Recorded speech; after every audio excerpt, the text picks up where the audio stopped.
ايش اللي تديني 90 ريال اكل فيها يوم كامل 90 ريال؟ انا 70 ريال. لا اول مطعم انا حتعذب.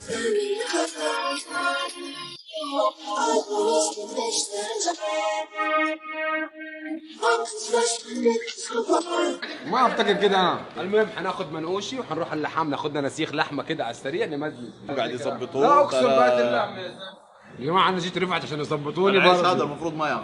ما بشرب ما حقك يا ما حقك. هياكلها حيدفع 10 ريال. ما عندي مشكله. ايوه 10 ريال.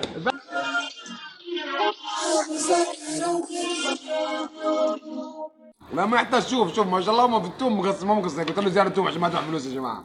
لو سمحت خذ ريال اديته ريال. ايش هو بيعمل لي كده؟ لا عادي يقدر ياكل معاي انا حر. انا اقدر اعطيه انا.